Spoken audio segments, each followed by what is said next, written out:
신명기 14장입니다. 앞에 12장 13장에서는 하나님의 거룩한 백성이 우상을 숭배하는 모든 이방 민족들과는 구별되게 순수한 믿음을 지킬 것을 강조하였고, 14장 여기에서는 하나님의 자녀로서 성별된 삶을 살아가야 할 것을 역설하고 있습니다. 여호와께서는 내가 거룩하니 너희도 거룩하라고 하셨는데, 레위기 11장 45절에 그렇습니다. 이것은 거룩한 백성의 가장 기본적인 삶의 기준이 오직 거룩에 있다는 것과 일상생활에서 이방 민족과는 달리 더 높은 수준의 윤리성이 요구된다는 것을 나타내 보여주고 있죠. 1절에서 2절까지는 이방인의 애도의식을 금지한다는 것입니다. 당시 가나안 족속들과 이집트인들 가운데서는 장례식 때 죽은 자를 위로하고 엄부에 신을 달래어 죽은 자를 편히 쉴 수 있게 해달라는 의미로 자신의 몸을 상하게 하거나 또는 눈썹이나 머리를 미는 등의 미신적인 행위가 행하여졌다고 레위기 19장에 나와 있습니다. 그러나 우리의 몸은 하나님께로부터 받은 귀중한 소유물이므로 함부로 다루어서는 안 될 뿐만 아니라 하나님께 소망을 두는 자가 이 세상의 죽음 앞에서 낙심하거나 극도의 슬픔에 사로잡히는 것을 불신앙적인 행동이 아닐 수가 없다는 것이죠. 이스라엘 백성이 이방인의 풍습을 따를 수 없는 것은 그들은 하나님의 장자요 자녀들이요 거룩한 백성이고 많은 백성들 가운데서 택하여 자신이 소유하신 귀한 백성이기 때문이죠. 우리의 육신은 하나님의 것이요 그리스도의 거룩한 지체이므로 자신의 몸을 더럽히지 말고 하나님의 영광을 위해 사용해야 한다는 것입니다. 또한 죽음은 삶의 끝이 아니라 하나님 나라에서의 영원한 삶의 시작이므로 죽음을 슬퍼해서는 안 된다는 것입니다. 데살로니가전서 4장 13절에서 18절에 기록되어져 있습니다. 정한 음식 짐승과 부정한 음식은 이 짐승들에 관한 얘기입니다. 3절에서 21절에 쭉 설명이 되어 있죠. 음식, 즉 짐승에 대한 구애로서 제 레위기 11장 내용을 다시 반복한 것입니다. 여기에서 육축동물, 어류, 조류 및 곤충류의 정한 것과 부정한 것이 언급되어 있죠. 정한 음식과 부정한 음식의 차이에 대해서는 몇 가지 견해가 있습니다. 첫째로는 정한 음식은 부정한 음식의 차이에는 위생상의 이유라는 견해가 있습니다. 예를 들면 돼지고기는 선모, 충병, 토끼나 야토, 병군을 보유하였다는 것입니다.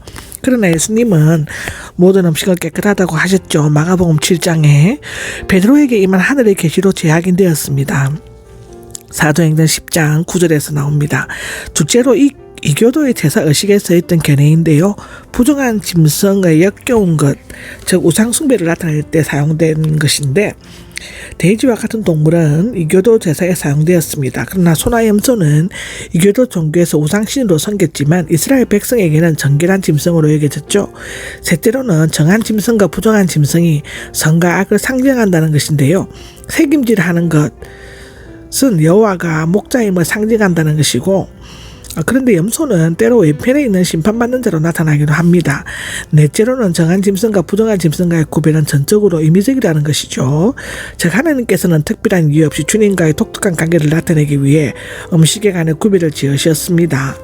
그러나 정한 짐승을 보면 대체로 풀이나 곡식 같은 것을 먹고 맹수나 맹금류처럼 피와 함께 고기를 뜯어먹지 않는 것으로 정한 짐승으로 규정하고 있는 것 같습니다. 그러나 신약에 와서 이것은 문자적으로 지키지 않아도 되었죠. 로마서 14장 3절에 나옵니다. 왜냐하면 원래 하나님께서는 모든 것을 보시기에 좋게 만드셨고 하나님께로부터 난 것은 모든 정결한 것이기 때문이죠. 고린도전서 8장 6절에 나옵니다. 물론 복음으로 말미암아 율법의 구속력은 없어졌지만 믿는 성도는 마땅히 세상과 구별되어 하나님의 말씀을 따라 거룩한 삶을 살아가야 한다는 것입니다. 22절에서 29절까지는 11조에 대한 얘기입니다. 거룩한 백성의 규례된 삶을 위한 정결 규례에 이어 백성들의 종교적 의무인 11조에 대해 언급하고 있죠. 11조 규례는 이미 레위기 27장에서 말씀드렸고 민수기 18장에 나와 있습니다. 11조는 하나님이 천지 만물의 주인이심을 인정하고 하나님께서 주신 소득의 10분의 1을 하나님께 드리고 그것으로 레위의 생계를 돕고 구제하는 데 사용하는 제도를 말하는데요. 11조는 크게 세 가지로 나눌 수 있습니다. 첫째, 11조는 소득의 10분의 1을 떼어 레위인이 제사장에게 바치는 것이며 민수기 18장에 나오죠. 여기에서는 둘째 11조와 셋째 11조에 대해서 언급하고 있습니다. 둘째 11조를 22절에서 27절까지 나와 있는데요.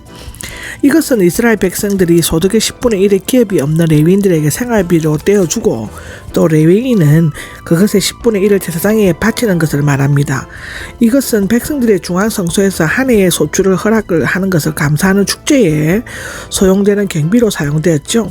이때 백성들은 제사장의 지시를 따라 하나님 앞에서 식사함으로써 음식과 생활 전부가 자신의 노력이나 능력이 아니라 하나님께서 축복으로 베푸는 것임을 고백하고 감사하였습니다. 셋째 11조는 이것은 28절 29절에 나오는데요. 안식년을 기준으로 제3년과 제6년 둘째 11조를 특별히 감사축제의 비용으로 사용하지 않고 불우한 이웃을 위한 구제 비용으로 돌리는 것을 가리킵니다. 창세기 28장에 나오죠. 이웃에는 이스라엘 백성과 함께 사는 외국인들도 포함되었습니다. 그들은 이스라엘 백성들이 누리는 시민권을 갖기는 못했지만 그들과 공정한 대우를 받았습니다. 과부와 고아들도 역시 특별히 관심을 기울여야 할 대상이었죠. 특히 여기에서는 자신의 소출을 헌금으로 바꾸고 가지고 가서 성소 근처에서 필요한 예물들을 바치도록 예외적인 규정을 만들었습니다.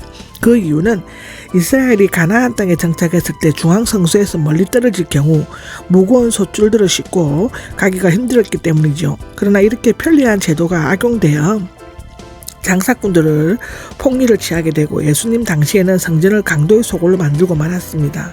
사실상 11조 제도는 하나님이 만물의 주인이심을 인정하고 받은 은혜를 감사하면서 이웃에게 사랑을 실천하기 위해 만들어졌는데, 그런데 오늘날 11조가 복을 받기 위한 한 수단이나 헌금을 거두어들이는 방편으로 강조되는 것은 실로 어리석고도 한심한 일이 아닐 수가 없죠.